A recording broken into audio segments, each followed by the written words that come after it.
বীরভূমের নলহাটিতে পাথর খাদানে ধসে চাপা পড়ে মৃত্যু হয়েছে 6 জন শ্রমিকের। জখম অবস্থায় চিকিৎসাধীন আরো বেশ কয়েকজন শ্রমিক। শুক্রবার বাহাদুরপুর খাদানে পাথর তুলছিলেন শ্রমিকরা, আচমকায় সেখানে ধস নামে। আহতরা রামপুরহাট মেডিকেল কলেজ হাসপাতালে ভর্তি রয়েছে। সরাসরি যাব আমাদের প্রতিনিধি মনোরঞ্জন রয়েছে আমাদের সঙ্গে।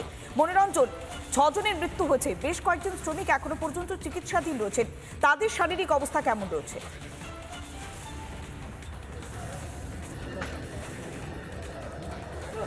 দেখো যে এই মুহূর্তে আমি যেখানে রয়েছি এই হচ্ছে রামপুরহাট মেডিকেল কলেজ হাসপাতালের মর্গ। এখানে কিন্তু 6 জন শ্রমিকের মৃতদেহের ময়না তদন্ত হবে।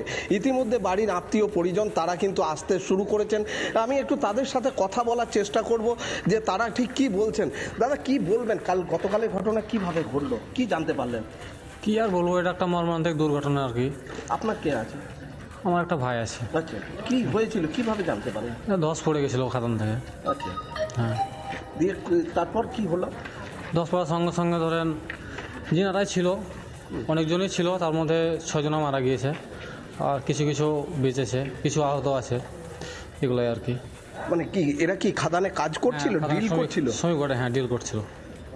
কি শুনলেন, কি বলবেন? আমি কিছু শুনিনি।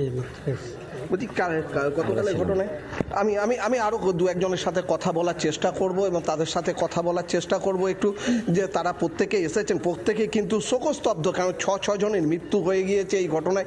এবং স্বাভাবিকভাবে দাদা, কাল কি হলো, কি ঘটনা ঘটলো? ঘটনা বলতে পাহাড়ে আপনার যেটা ধরেন ধস নেমে গিয়ে ধরেন মারা গেছে 6 জন, আর একজন বর্ধমান, একজন কলকাতা ট্রান্সফার করা হয়েছে। ও পেশেন্টও সিরিয়াস আছে।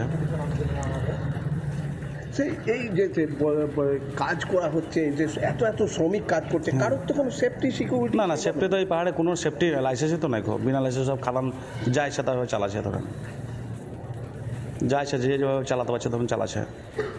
খাদানে তো সার্কুলার কিছু নাই, ম্যাট থাকবে, কোনো ম্যাটের কোনো সিস্টেম থাকবে, ধাপে ধাপে কোনো খাদান ধরুন খাবে, সে সিস্টেমই তো নাই এখানে।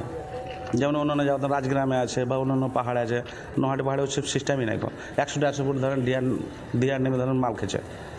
এই যে 6টি মনোরঞ্জন, একের পর এক অভিযোগ করছেন পরিবারের সদস্যরা, কেননা আইন মেনে এই সমস্ত খাদানগুলো তৈরি করা হয়নি, সেই কারণেই বারবার ধস নামছে, আর তাতেই বেঠকে প্রাণ যাচ্ছে অসহায় শ্রমিকদের।